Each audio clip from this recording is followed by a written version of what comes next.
दोस्तों आज अपन मेडिसिन के एक टेस्ट सीरीज हल करेंगे और इस प्रकार के क्वेश्चन आपको हर एग्जाम में देखने को मिलेंगे। तो अपना पहला क्वेश्चन है कि विशेष क्षेत्र में सिर्फ कुछ जातियों के पशुओं में फैलने वाली बीमारी क्या कहलाती है। ऑप्शन ए अपने पास पैंजोटिक, बी है एपिजोटिक, सी है एंजोटिक और डी अपने पास स्पोरेटिक। तो दोस्तों विशेष क्षेत्र में सिर्फ कुछ जातियों के पशुओं में फैलने वाली बीमारी को अपन क्या कहते हैं, एंजोटिक। ठीक है, अब अपन सभी ऑप्शन की एक बार व्याख्या देख लेते हैं, इनकी व्याख्या क्या है।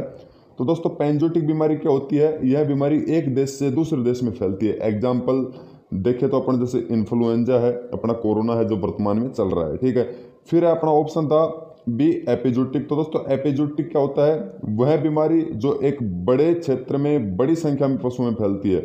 ठीक है, यानी कि इस प्रकार की बीमारी एपिजोटिक कहलाएगी जो बड़ी संख्या में पशुओं में फैल जाती है। ठीक है, तो जैसे अपना एफएमडी है। तीसरा ऑप्शन था अपने पास एंजोटिक। तो एंजोटिक क्या होता है दोस्तों, इसे अपन स्थानिक बीमारी भी कहते हैं हिंदी में। यह बीमारी दोस्तों किसी विशेष क्षेत्र में सिर्फ कुछ जातियों के पशुओं में फैलती है, जैसे अपना एंथ्रेक्स है जो भेड़ों में फैलता है। ठीक है, इसके बाद ऑप्शन था अपना स्पोरेटिक। तो स्पोरेटिक क्या होता है, यह बीमारी केवल एक या दो पशुओं में फैलती है। ठीक है, यानी कि यह बीमारी है जो झुंड में नहीं फैलती है। इसे अपन कहते हैं जैसे झुटपुट रोग होता है, यानी कि कुछ एक पशुओं में होगा, ऐसी बीमारी क्या कहलाती है, अपनी स्पोरेटिक। नेक्स्ट क्वेश्चन देखते हैं अपन। दोस्तों अगला क्वेश्चन अपना पशु का तापमान साधारण तापमान से ज्यादा होने की स्थिति को अपन क्या कहेंगे। ऑप्शन एक है हाइपोथर्मिया, पायरेक्सिया, सी है फीवर और डी है हाइपरथर्मिया। तो दोस्तों पशुओं का तापमान जब साधारण तापमान से ज़्यादा हो जाता है तो ऐसी स्थिति को अपन मेडिकल लैंग्वेज में या इस प्रकार की जो शब्दावली यूज करेंगे वो करेंगे अपन हाइपरथर्मिया। ठीक है, अब अपन इनके सभी ऑप्शन की व्याख्या देखें तो इनकी व्याख्या हो जाएगी दोस्तों, जो हाइपोथर्मिया होता है ये होता है जब पशु का तापमान साधारण तापमान से क्या हो जाता है, कम हो जाता है, उसे अपन क्या कहेंगे, हाइपोथर्मिया। और ठीक है दोस्तों, ये तो क्या हो गया अपना हाइपोथर्मिया। फिर दूसरा ऑप्शन था अपना हाइपरथर्मिया। हाइपरथर्मिया क्या होता है, पशु का तापमान साधारण तापमान से अधिक हो जाना, जैसे हीट स्ट्रोक में होता है, और हाइपोथर्मिया जैसे दोस्तों मिल्क फीवर में। ठीक है, फिर अपना पायरेक्सिया क्या होता है, ऐसी स्थिति जिसमें शरीर का तापमान सामान्य तापमान से अधिक हो जाता है।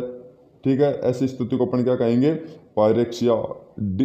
चौथा ऑप्शन अपने पास दोस्तों फीवर। तो फीवर क्या होगा, शरीर के अधिक तापमान की स्थिति को अपन क्या कहेंगे, फीवर। यह स्थिति दोस्तों पायरेक्सिया व टॉक्सिमिया के कारण उत्पन्न होती है।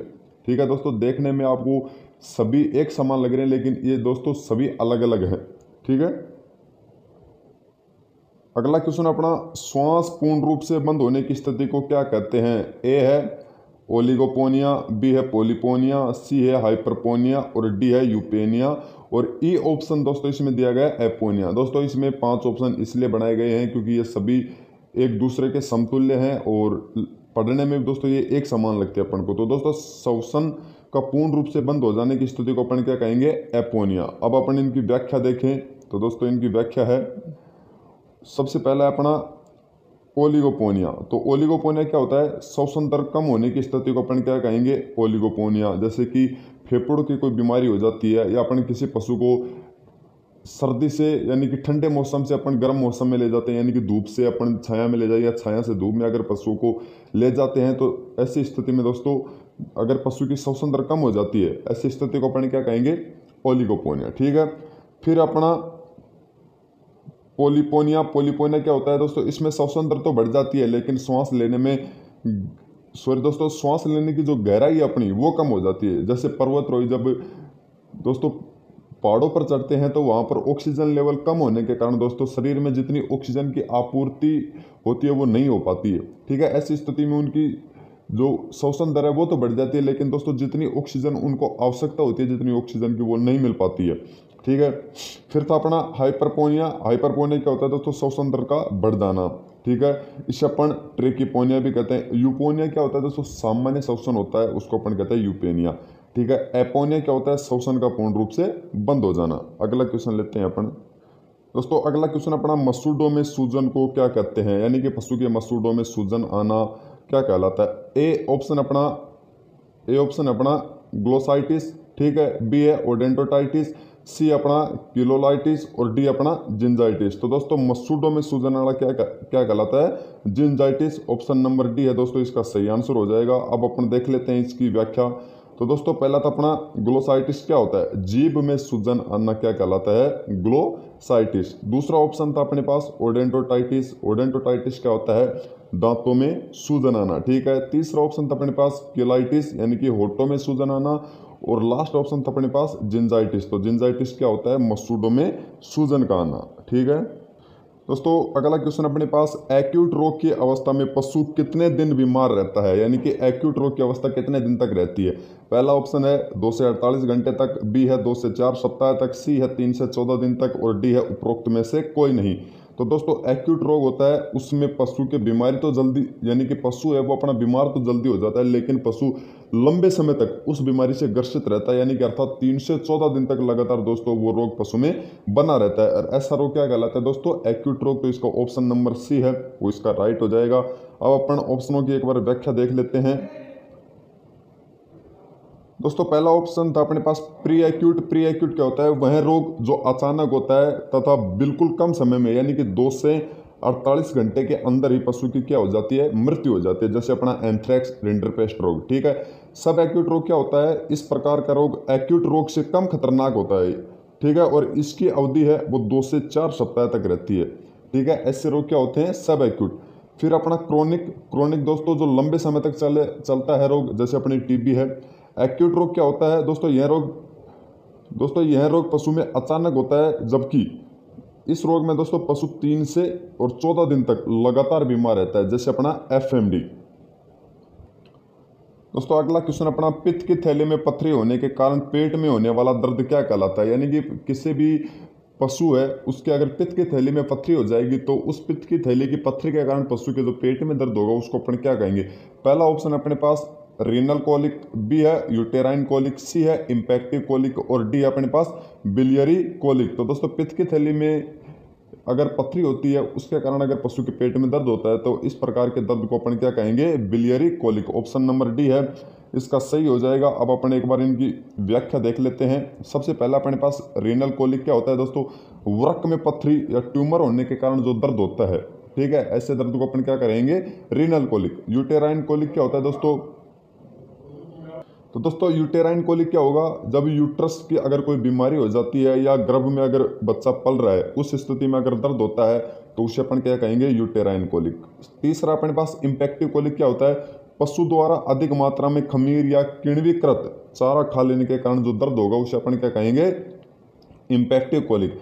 डी था अपने पास बिलियरी कोलिक। बिलियरी कोलिक क्या होता है दोस्तों? पित्त की थैली में अथवा यकृत की बीमारियों के कारण होने वाला दर्द। ठीक है। फिर अपना स्पाज्मोडिक, बड़ी आंत में ऐंठन के कारण जो दर्द होता है। ठीक है। फिर अपने पास फ्लूचुलेंट कोलिक, यानी कि आंतों में अगर गैस भर जाती है जिसके कारण अगर पेट में दर्द होता है तो उसे अपन क्या कहेंगे? फ्लैचुलेंट कोलिक। अगला क्वेश्चन अपना, पेशाब में मवाद का आना क्या कहलाता है? ए है हिमेचूरिया, बी है कीटोन्यूरिया, सी है मायोग्लोबिन यूरिया, डी है पाईयूरिया और ये अपने पास हीमोग्लोबिन यूरिया। तो दोस्तों पेशाब में मवाद का आना क्या कहलाता है? पाईयूरिया सॉरी। ठीक है। अब अपने इसकी व्याख्या देखें सभी ऑप्शन की तो इनकी हो जाएगी। हिमेचूरिया क्या होता है? पेशाब में रक्त का आना। ग्लाइकोयूरिया या कीटोन्यूरिया क्या होता है? पेशाब में कीटोन बॉडी का आना। ठीक है। मायोग्लोबिन यूरिया क्या होता है? पेशाब में मायोग्लोबिन का आना जिसके कारण मूत्र का रंग क्या हो जाता है? भूरा। ठीक है। तीसरा अपने पास पाईयूरिया क्या होता है? पेशाब में मवाद का आना। और हीमोग्लोबिन यूरिया क्या होता है? पेशाब में हीमोग्लोबिन का आना। अगला क्वेश्चन है दोस्तों अपना, पशु द्वारा मूत्र को पीड़ा के साथ बूंद बूंद करके धीरे धीरे त्यागना क्या कहलाता है? क्वेश्चन को एक बार वापस से पढ़ लेना क्योंकि ज्यादातर आप कंफ्यूज इन्हीं में होते हैं। ठीक है। पशु द्वारा मूत्र को पीड़ा यानी दर्द के साथ, यानी कि जब पशु मूत्र त्यागेगा तो उसको दर्द होगा। ठीक है। के साथ बूंद बूंद करके त्यागना। ठीक है। क्या कहलाता है? पहला है डिसयूरिया, दूसरा है यूरेमिया, सी है एनयूरिया और डी अपने पास स्ट्रेंग यूरिया। तो दोस्तों ऐसी स्थिति को अपन क्या कहेंगे? String urea. यानी कि स्ट्रेंग यूरिया की स्थिति में पशु दर्द के साथ मूत्र को बूंद बूंद करके और धीरे धीरे त्यागता है। अब अपन ऑप्शनों की व्याख्या देखें एक बार। तो अपना पहला था डिसयूरिया। ठीक है। डिसयूरिया क्या होता है? पशु द्वारा मूत्र कठिनाई से त्यागना। ठीक है। इसमें बूंद बूंद करके नहीं त्यागता है। बी है यूरेमिया। यूरेमिया क्या होता है? मूत्र तंत्र का काम करना बंद कर देना, जिसके कारण यूरिक एसिड पशु के शरीर में अधिक मात्रा में बढ़ जाता है। ठीक है। तीसरा होता है एन्यूरिया। क्या होता है? पेशाब का गुर्दों में बनना ही बंद हो जाना, क्या कहलाता है? एन्यूरिया। डी है अपना स्ट्रेंग्यूरिया, तो पेशाब का कष्ट में बूंद बूंद करके धीरे धीरे आना, क्या कहलाता है? स्ट्रेंग्यूरिया। ठीक है दोस्तों, अगला क्वेश्चन अपना, पशु को चारा निगलने में कठिनाई होने की स्थिति को क्या कहते हैं? पहला है एपेटाइटी, बी है ग्रेंटिंग, सी अपना एनोरेक्सिया और डी अपना डिस्फेसिया। तो दोस्तों पशु को चारा निगलने में अगर कठिनाई होती है तो उसे अपन क्या कहेंगे? डिस्फेसिया। तो ऑप्शन नंबर डी है इसका राइट हो जाएगा। अब अपन ऑप्शन देखते हैं इनकी व्याख्या। तो पहला तो अपना एपेटाइट। एपेटाइट क्या होता है? पशु का चारा खाने में रुचि कम कर देना। ठीक है। ग्रेंटिंग क्या होता है? एपिग्लोटिस बंद करके ताकत के साथ पशु का श्वास लेना। ठीक है। तीसरा होता अपना एनोरेक्सिया। एनोरेक्सिया क्या होता है? पशु की भूख का पूर्ण रूप से बंद हो जाना, यानी पूरी तरीके से पशु को भूख नहीं लगेगी। और डिस्फेसिया क्या था? अपना पशु को निगलने में कठिनाई होना। दोस्तों अपना अंतिम क्वेश्चन है, चिकित्सा विज्ञान की किस शाखा के अंतर्गत पशुओं में होने वाली बीमारियों का गहन अध्ययन किया जाता है? ए है न्यूट्रिशन, बी है सर्जरी, सी है फिजियोलॉजी और ऑप्शन नंबर डी है उपरोक्त में से कोई नहीं। तो दोस्तों इसका आंसर आपको कमेंट में देना है। आज के